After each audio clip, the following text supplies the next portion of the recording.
datangnya sebab ia salah. Karena sebelum beberapa orang dari kalangan Yakobus datang, ia makan sehidangan dengan saudara-saudara yang tidak bersunat, Gentiles, non-Jews. Tetapi setelah mereka datang, ia mengundurkan diri dan menjauhi mereka karena takut akan saudara-saudara yang bersunat. Jadi nggak ada orang Yahudi, dia makan sama semua orang tuh. Waktu orang Yahudi datang, gerombolannya Yakobus. Yakobus ini rasul besar juga, ya. Petrus, Yakobus, Yohanes. Waktu gengnya Yakobus datang, murid-murid Yakobus datang, dia sungkan. Ya, jaim lah, jaga image. Nanti dibilang, apa ini? Pemimpin besar kok enggak? Gitulah. Makannya enak, banyak lagi. Ya. Mungkin yang Yakobus iri mungkin, karena makannya enak gitu ya. Jadi, Petrus marah. Petrus bilang, kamu kok jadi munafik? Muka Nabi pikiran kotor. Ya, munafik gitu kira-kira. Kenapa begitu? Petrus marah. Paulus marah kepada Petrus. Kenapa demikian? Karena Petrus itu dikatakan menjadi sandungan. Baik bagi orang Yakobus, maupun bagi orang yang tidak bersunat. Yang Yakobus bilang, kok gitu sih? Dia rupanya pura-pura ya. Ada kita dia kudus, tidak ada kita gitu ya. Orang Gentile bilang, oh mentang-mentang segengnya datang ya, kita dicuekin ya. Awas lu ya. Jadi akibatnya nggak jadi berkat lah, kira-kira begitu. Nah, Paulus sebagai seorang Yahudi yang tulen juga, seorang Yahudi yang berakar sekali, bahkan Paulus Petrus dari kalangan tradisional, saya bilang ya, tradisional. Petrus dari tradisional, Petrus dari tradisional, seorang nelayan. Paulus seorang yang pintar, dia sekolah, gurunya guru hebat namanya Gamaliel, ya. Dia ngajar di sekolah Tiranus, sekolah tinggi teologi pertama yang ada di Asia. Ya. Dia bukan cuma orang Yahudi, tapi dia dari Yahudi yang keras, dari Farisi. Yahudi itu ada 3, ada Farisi, Saduki, dan Eseni. Ada rakyat jelata, ada 4 maksudnya. Ya. Oke, dia dari mazhab apa ya? Dari sekte Farisi yang paling kukuh gitu. Ya. Kalau Sabat tuh nggak pernah bergerak, nggak pernah buka pintu. Dia ukur tuh satu hari kalau nggak salah berapa ratus meter boleh berjalan ya, mendirikan rumah. Dia ukur itu. Jadi dia seorang yang taat kepada aturan Farisi, bukan Farisi ya, itu lain, itu Farisi maksudnya. Ya, dia taat sekali. Tapi dia yang taat, dia tahu membedakan mana suara Tuhan dan mana nilai-nilai yang lama. Nah, waktu ketemu Petrus, dia marah. Petrus nggak bisa begitu. Sorry ya Pak Petrus ya, nggak bisa begitu, itu salah. Tersandung tuh grupnya Yakobus dari Yerusalem dan grupnya Gentiles yang ada di gereja ini. Oke, lanjutkan.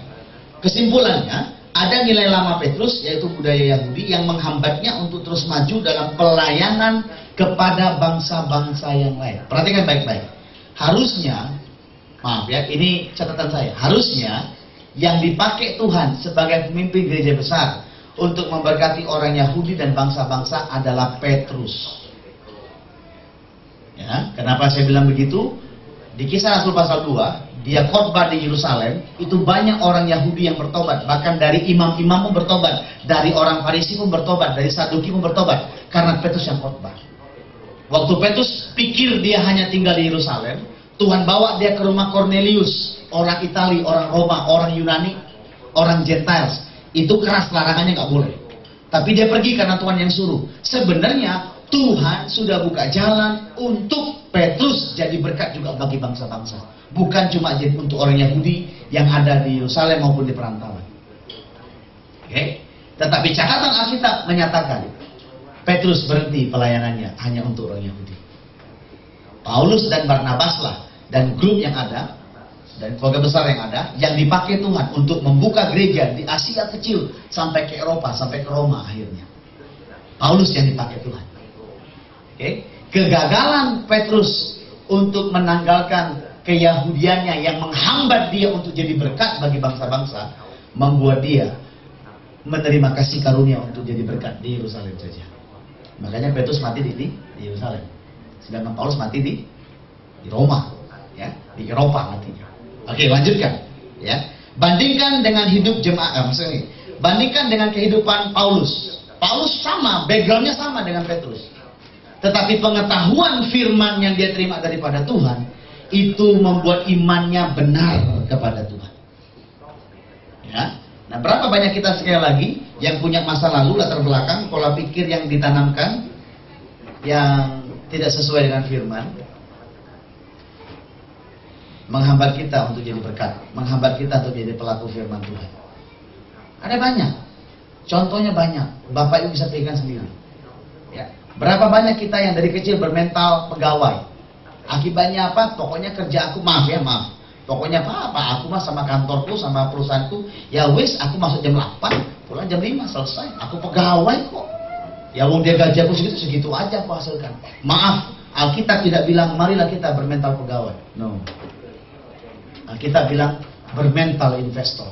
Mungkin hari ini Tuhan percayakan engkau jadi anak buah. Ya.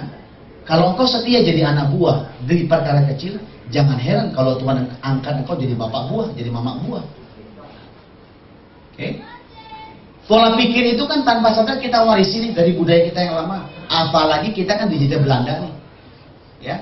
Belanda mengajarkan tidak ada warisan bagi orang Indonesia. Yang penting Indonesia kalau lu konco sama gua, lu kasih gua duit, lu senang sama happy, setelah lu mati selesai, diganti orang lain. Oke? Engkau nggak bisa mewariskan kepada anakmu karena engkau adalah pegawaiku. Jadi mental pegawai itu kuat. Akibatnya apa? Kita kerja tok aja. Makanya kita nggak pernah maksimal dalam pekerjaan kita. Yang penting kan gue lakukan sesuai gaji, Pak. Gaji gue segitu. Hidupnya kerjanya karena gaji. Bapak yang kasih Tuhan, kalau kita bergantung sama gaji, maka iman kita, penyediaan kita sesuai dengan gaji. Saya mau tahu, kalau kita digaji bulanan, tahunan, atau seumur hidup?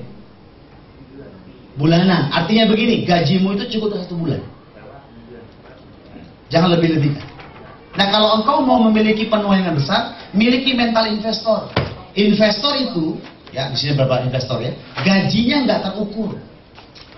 Maksud saya nggak terukur begini, bisa sangat banyak, bisa minus, Pak. Kalau gagal. Karena itu investor fokusnya dalam pekerjaan itu lebih hebat.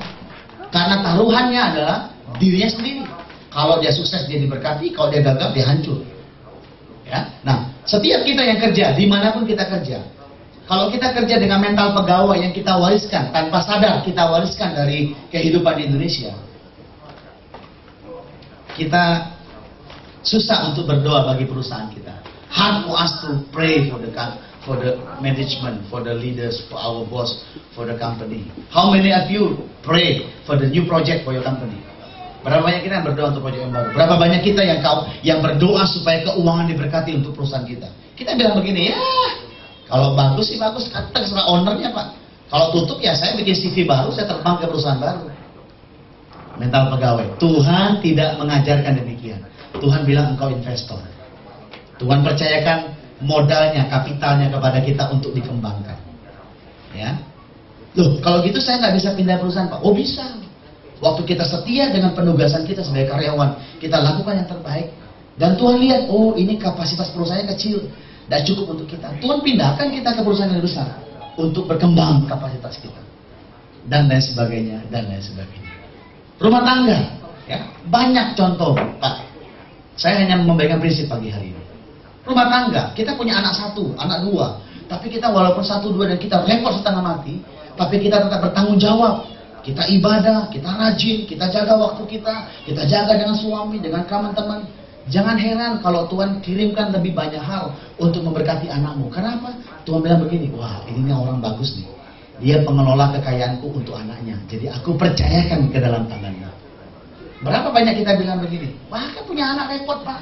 Orang juga ngerti kok, Pak. Dunia juga tahu. Dunia tidak bisa dijadikan standar. Ya.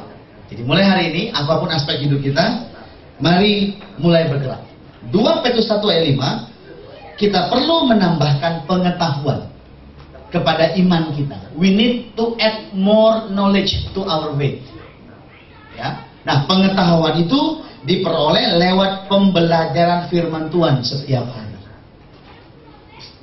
Katakan amin. Katakan amin. Saya sudah sampaikan ke puasa kemarin, saya sampaikan sekali lagi.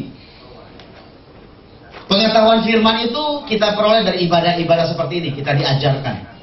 Dari perenungan kita sendiri, kita baca Alkitab, kita merenungkan, kita dapat sesuatu. Ya. Dari khotbah-khotbah media yang kita baca,